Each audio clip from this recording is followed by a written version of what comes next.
Have you ever felt the temptation to rush to simply get by, especially when you thought nobody was watching? We often forget that life isn't a series of separate, isolated projects. It's one continuous masterpiece, and every single effort we make, every shortcut we take, ultimately becomes part of the house we live in. The story of Robert, the master architect, is a powerful reminder that integrity is not just what we owe others, it's what we owe ourselves. Robert was a senior interior architect, a man whose reputation was built on decades of meticulous, passionate work. For 35 years, he shaped spaces into sanctuaries, transforming cold blueprints into warm, functional realities.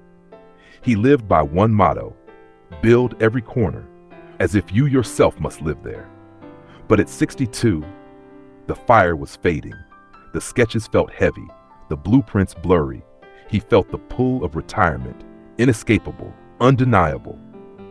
One crisp Monday morning, Robert sat across from his boss, David, the sharp-witted CEO.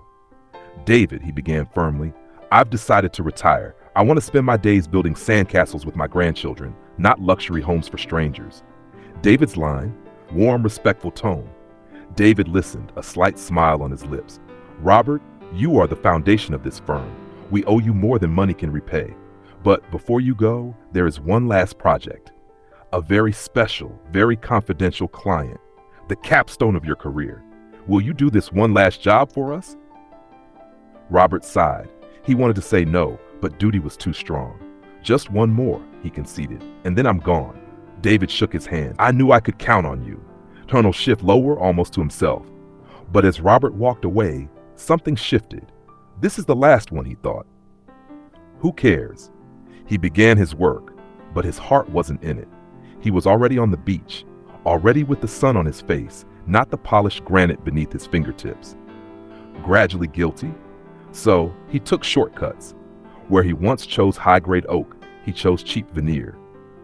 Where he once demanded noise-canceling windows, he settled for standard glass.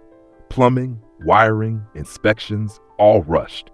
It looked fine on the surface, and he told himself that was enough. But the perfect pot, the honest architect, had developed a crack.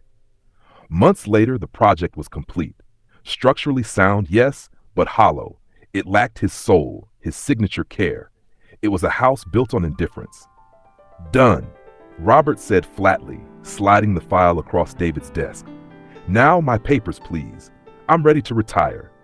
David took the keys. His eyes softened. Slowly, he reached into his pocket.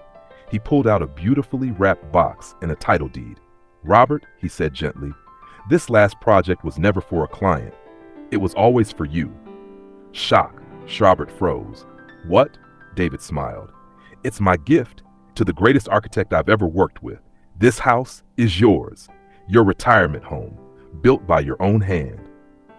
The keys felt ice cold in Robert's trembling hand. Regret hit him like a storm. Every shortcut, every careless choice, every corner cut was now carved into the walls of his own life. His final masterpiece, the monument of his career, was built with his laziest effort. Not a betrayal of David, not of the firm, but of himself. And that, my friend, is the truth of life. The house we build with our hands, our code, our words, our effort, becomes the house we live in every single day. So let this be your anchor. Always build well. Always give your best.